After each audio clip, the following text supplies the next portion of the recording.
السلام علیکم۔ بابا نے کہا، سلطان کو جھڑک دیا اور اپنے کندھے سے تھیلا اتار کر زمین پر رکھا اور بستر کے پاس کھڑے کھڑے سلطان کا ہاتھ پکڑ کر کھینچا اور انہیں بٹھا دیا۔ سلطان کے منہ سے ایک کرراہ نکلی، آرام سے بابا، یہ بیمار ہیں۔ میرے منہ سے بے ساختہ نکلا اور میں آگے بڑھی۔ ادھر ہی کھڑی چپ چاپ وہی سخت دبنگ لہجہ تھا، میرے قدم وہیں جم گئے۔ پھر بابا فرش پر آلتی پالتی مار کر بیٹھ گئے۔ تھیلے میں سے 2 پتھر نکالے، سیاہ رنگ کے۔ یہ 6 انچ کے پتھر تھے، کھردرے پتھر تھے۔ پھر تھیلے میں ہاتھ ڈال کر کچھ تھیلے میں تلاش کر رہے تھے۔ بالآخر ان کا ہاتھ باہر آیا تو اس میں کچھ پتے تھے، بالکل سبز اور تازہ۔ میری سمجھ میں نہیں آیا کہ یہ کس درخت کے پتے ہیں۔ وہ انہوں نے پتھر رکھ کر کوٹنے شروع کر دیے۔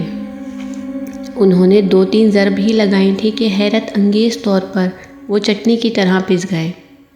ان میں سے سبز رنگ کا رقیق مادہ بہنے لگا۔ بابا نے وہ سارا رقیق مادہ اپنے ہاتھ میں منتقل کیا اور کھڑے ہو کر سلطان کو زوردار آواز میں حکم دیا، اٹھ کر بیٹھ جا۔ سلطان بے چارگی سے میری طرف دیکھنے لگے۔ ان کے اندر سے خود اٹھنے کی بیٹھنے کی طاقت سقط نہیں تھی۔ میں نے انہیں کھانا وغیرہ کھلانے کے لیے بڑی مشکل سے بٹھایا تھا اور انہیں تکیوں کے سہارے بٹھایا کرتی تھی۔ اس پر بھی وہ پوری طرح بیٹھ نہیں پاتے تھے، آدھے لیٹے آدھے بیٹھے ہوتے تھے۔ اس کی طرف کیا دیکھ رہا ہے؟ خود سے اٹھ کر بیٹھ۔ بابا، میں بے بس ہوں، خود سے بیٹھ نہیں سکتا۔ سلطان نے بے بسی سے جواب دیا۔ اچھا یہ بات ہے؟ بابا نے یہ کہتے ہوئے پھر جھک کر سلطان کا ہاتھ پکڑ کر جھٹکے سے اپنی جانب کھینچا۔ سلطان کے منہ سے زوردار آہ نکلی۔ بابا سلطان کی تکلیف سے بے پرواہ تھے۔ انہوں نے پیچھے سے سلطان کی قمیض اٹھائی اور ان کی ریڑھ کی ہڈی پر اس تیل کی مالش کرنے لگے۔ میں یہ دیکھ کر حیران رہ گئی تھی کہ وہ مادہ تیل کی مانند چکنا تھا۔ 2-3 ہاتھ مارنے کے بعد بابا نے سلطان کے گھٹنوں پر اور ٹانگوں پر بھی زور سے دوائی والے ہاتھ رکھ کر رگڑا۔ پھر انہوں نے عجیب حرکت کی اور میرے منہ سے بے ساختہ چیخ نکل گئی۔ اس چیخ میں سلطان کی چیخ بھی شامل تھی۔ انہوں نے پتھروں سے 2 ضربیں لگائیں سلطان کی کمر کے نیچے حصے میں اور ایک ضرب اس کے گھٹنوں پر لگائی۔ اللہ جانے سلطان کو کتنی تکلیف ہوئی ہوگی کہ وہ بے ہوش ہو گئے۔ چارپائی پر گر پڑے۔ میں بری طرح رونے لگی۔ میں نے بابا کے چہرے پر عجیب سی پراسرار مسکراہٹ دیکھی۔ مجھے روتے ہوئے دیکھ کر بولے، اب تیرے دکھ کے دن ختم ہو گئے، ہمارا بھی کام ختم ہو گیا۔ ہمیں تو جو حکم ملا تھا وہ ہم نے پورا کر دیا۔ بابا یہ آپ نے کیا کیا؟ سلطان کی ہڈیاں تو نہیں توڑ دیں؟ وہ بے ہوش ہو گئے ہیں۔ میں نے روتے ہوئے پوچھا، اب تو یہ دیکھتی رہے کہ کیا ہوا ہے اور کیا نہیں، بابا نے بے نیازی سے کہا اور اپنا تھیلا اٹھا کر تیز قدموں سے باہر کی جانب لپکے۔ بابا کے جانے کے بعد میں لپک کر سلطان کی جانب بڑھی اور انہیں زور زور سے آوازیں دیں۔ سلطان عجیب انداز میں جھٹکے سے سانس لے رہے تھے۔ منحوس بڈھے، تو نے کیا کر دیا میرے شوہر کے ساتھ؟ میں غصے اور رنج کی کیفیت میں تنتنائی ہوئی باہر کی جانب گلی میں جھانکا تو بابا کا نام و نشان نہیں تھا۔ میں سلطان کے پاس بیٹھی زور زور سے رو رہی تھی۔ تبھی وہ سفید بلی میرے پاس آ گئی اور بے چینی سے چرپائی کے گرد چکر کاٹتی ہوئی میاؤں میاؤں کرنے لگی۔ چل دفع ہو، تو نے میرا دماغ اور خراب کر رکھا ہے۔ میں نے زور سے اسے جھڑکا۔ میں ادھر پریشانی میں بیٹھی تھی، ادھر میرا بچہ رو رو کر ہلکان ہوا جا رہا تھا۔ میری سمجھ میں نہیں آ رہا تھا کہ میں کیا کروں، کدھر جاؤں، کس کو بلاؤں۔ پھر سوچا کہ جا کر اس کو گود میں اٹھا لاتی ہوں۔ دوسرے کمرے میں گئی تو دیکھا سفید بلی بستر پر چڑھی فاخر کے پاس بیٹھی ہے۔ مجھے دیکھا تو چھلانگ لگا کر بستر سے اتر گئی۔ میں نے فاخر کو گود میں اٹھا کر سینے سے لگایا تو وہ چپ ہو گیا۔ پھر بھاگتی ہوئی سلطان کے پاس آئی۔ اب ان کی سانسیں تو ٹھیک ہو گئی تھیں لیکن ان کا جسم کانپنا شروع ہو گیا تھا۔ پھر دیکھتے ہی دیکھتے انہیں تیز بخار ہو گیا۔ میں قرآنی آیت پڑھ کر ان پر دم کرنے لگی۔ میں آج بھی ان لمحات کو یاد کرتی ہوں تو بے ساختہ رونا آ جاتا ہے۔ میں بچے کو گود میں لیے سلطان کے پاس بیٹھی تھی اور اللہ سے گڑ گڑا کر دعا کر رہی تھی۔ پھر میں نے دیکھا کہ سلطان کو پسینہ آنا شروع ہو گیا۔ اتنا زیادہ پسینہ نہ صرف ان کے کپڑے بلکہ بستر کی چادر بھی گیلی ہو گئی۔ میں دوپٹے سے سلطان کا چہرہ صاف کر رہی تھی اور یہ اطمینان ہو گیا کہ بخار اتر رہا ہے۔ سلطان کا جسم نارمل ہو گیا۔ تب انہوں نے آنکھیں کھولی، میری جانب دیکھا اور بولے، امیرن تم کیوں رو رہی ہو؟ اس جملے کے ساتھ ہی انہوں نے غیر ارادی طور پر اپنی سیدھی ٹانگ ہلائی۔ میں نے یہ خوشگوار حیرت انگیز منظر دیکھا اور میرے خوشی سے میرے منہ سے چیخ نکل گئی۔ سلطان، آپ نے اپنی ٹانگ ہلائی ہے کیا؟ انہوں نے حیرت سے کہا اور ارادی طور پر اپنی ٹانگیں ہلائیں۔ گویا ان کی ٹانگ ہل رہی تھی۔ پھر انہوں نے اپنی دوسری ٹانگ بھی ہلائی۔ ان کی دونوں مفلوج اور مردہ ٹانگوں کو زندگی مل گئی تھی۔ سلطان نے دونوں ٹانگیں پیٹ کی جانب موڑی تو وہ مڑ گئیں۔ ارے ہاں، انہوں نے پرمسرت لہجے میں کہا اور خود سے اٹھنے کی کوشش کی اور ذرا سی کوشش کے بعد وہ اٹھ کر بیٹھ گئے۔ سلطان، آپ ٹھیک ہو گئے ہیں؟ بابا نے آپ کا علاج کر دیا۔ میں نے بچے کو ایک ہاتھ میں منتقل کیا اور دوسرے ہاتھ سے سلطان کو گلے لگایا۔ ہم دونوں ہی رونے لگے۔ پھر میں نے سلطان کے پھیلے ہوئے ہاتھوں میں فاخر کو تھمایا۔ سلطان نے اس کا منہ چوما، سینے سے لگایا اور میں وضو کر کے شکرانے کے نفل ادا کرنے لگی۔ پھر سلطان چلنے پھرنے لگے۔ ہم اس پراسرار فقیر بابا کے بارے میں سوچتے تو کچھ سمجھ نہیں آیا کہ وہ کون تھا، کہاں سے آیا اور کس نے اسے بھیجا تھا۔ سارا خاندان خوش تھا۔ لوگ سلطان کی صحت یابی کی مبارکباد دینے آ رہے تھے۔ ہم نے بابا کے بارے میں کسی کو نہیں بتایا اور نہ ہی یہ بتایا کہ یہ معجزہ ایک دم رونما ہو گیا۔ سلطان کی صحت یابی میرے لیے زندگی کی سب سے بڑی خوشی تھی۔ ایک دن میں نے مبارکباد کی آئی ہوئی مٹھائی کا ایک ٹکڑا سفید بلی کے آگے ڈالتے ہوئے کہا، لے تو بھی منہ میٹھا کر۔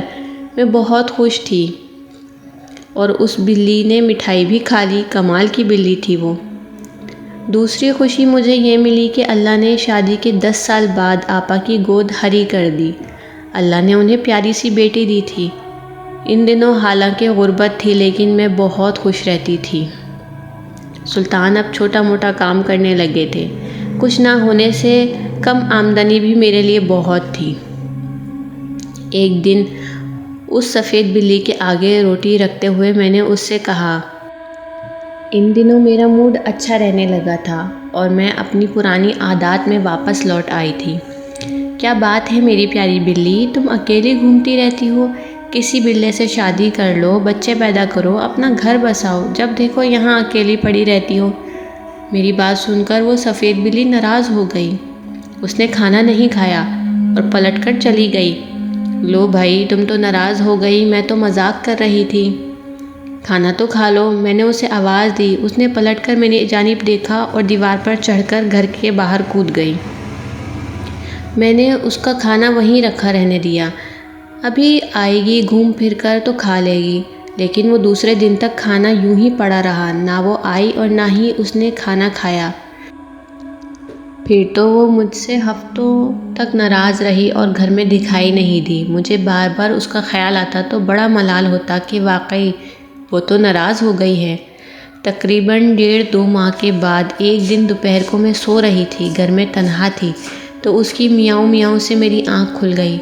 وہ میرے تکیے کے پاس تھی، شاید مجھے جگا رہی تھی۔ میں نے خوشی اور محبت سے اس کو ہاتھ لگانا چاہا تو وہ پھرتی سے بستر سے اتر گئی۔ مسلسل میاؤں میاؤں کر رہی تھی۔ میری مزاح کی رگ پھر پھڑک اٹھی۔ میں نے کہا، لگتا ہے تو نے بھی شادی کر لی ہے، جب ہی تو اتنے دنوں سے غائب تھی اور لگتا ہے تو تم ماں بننے والی ہے۔ میں نے اس کے گول مٹول جسم کو دیکھتے ہوئے کہا تو وہ پھرتی سے باہر بھاگ گئی۔ سردیاں شروع ہو چکی تھیں۔ مجھے احساس تھا میری بلی بچے دینے والی ہے۔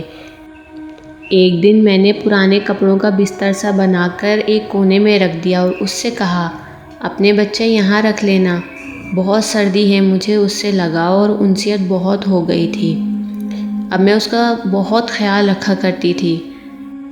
اس رات بہت سردی تھی، بارش بھی ہو رہی تھی۔ سلطان دوسرے کمرے میں تھے اور میں بچوں کے ساتھ باہر والے کمرے میں تھی۔ اس کمرے میں اس لیے سوتی تھی کہ رات کو بچوں کو واش روم جانے کی ضرورت ہوتی تھی تو مجھے آسانی ہو جاتی تھی۔ واش روم صحن کے ایک کونے میں تھا اور بچوں کے اٹھنے سے سلطان بھی ڈسٹرب ہوتے تھے۔ اس رات سوتے ہوئے اچانک میری آنکھ کھلی تو احساس ہوا کوئی باہر کا دروازہ کھٹکھٹا رہا ہے۔ آواز متواتر آ رہی تھی۔ میں اٹھ کر بیٹھ گئی۔ اتنی سردی اور بارش میں اتنی رات میں کون آیا ہوگا؟ پہلے سوچا سلطان کو جگا لوں، پھر سوچا خود ہی دیکھ لیتی ہوں، خواہ مخواہ ان کی نیند کیوں خراب کروں۔ اس زمانے میں چوری چکاری کا کوئی ڈر خوف نہیں تھا۔ میں نے گرم چادر خوب اچھی طرح اپنے ارد گرد لپیٹی اور بارش کی بوچھار سے بچتی ہوئی باہر دروازے کی جانب بڑھی۔ اب آواز صاف اور واضح آ رہی تھی۔ کون ہے؟ میں نے دروازے کے قریب جا کر دھیمی آواز میں پوچھا تو کوئی جواب نہیں آیا، البتہ دروازہ دوبارہ بجا۔ میں نے دروازہ کھولا تو دو اجنبی افراد کو دروازے پہ کھڑا پایا، جن کے قد معمولی لمبے تھے۔ انہوں نے سفید لباس پہنے ہوئے تھے، سفید کرتا اور سفید تہمت پہنا ہوا تھا۔ کون ہیں آپ؟ میں نے پوچھا۔ آپ کو آپ کی سہیلی نے بلایا ہے، آپ کو ابھی اور اسی وقت ہمارے ساتھ چلنا ہے، ہم سواری ساتھ لائے ہیں۔ ان میں سے ایک بولا۔ کون سی سہیلی؟ میں نے حیرت سے کہا، اور تب ہی میری نگاہ سامنے کھڑی ایک بگھی پر پڑی۔ بہت شاندار بگھی تھی، اس میں 6 سفید گھوڑے جتے ہوئے تھے۔ میں نے نگاہ دوبارہ اس شخص کے چہرے پر ڈالی جس کی بڑی بڑی آنکھوں سے مجھے روشنی نکلتی ہوئی دکھائی دی۔ میرے اندر ایک عجیب سا خوف سرایت کر گیا۔ میں نے چاہا کہ دروازہ بند کر کر اندر پلٹ جاؤں، لیکن ایسا نہ کر سکی۔ زمین نے جیسے میرے قدم جکڑ لیے۔ آپ جلدی چلیں، ہمارے پاس وقت نہیں ہے، اس شخص نے کڑھاتی ہوئی آواز میں کہا۔ وہ میں اتنا ہی کہہ سکی۔ اس شخص نے میری کلائی پکڑ کر مجھے جھٹکے سے کھینچا اور میں جیسے ہوا میں تیرتی ہوئی بگھی میں جا گری۔ میرے بیٹھتے ہی وہ دونوں اشخاص آگے گئے اور یہ سب منٹوں میں نہیں سیکنڈوں میں ہو گیا۔ وہ دونوں بھی اپنی جگہ میں کھڑے کھڑے اس بگھی میں سوار ہو گئے۔ انہوں نے گھوڑوں کی لگامیں تھامی تو گھوڑے سرپٹ دوڑنے لگے جیسے وہ ہوا میں تیر رہے ہوں۔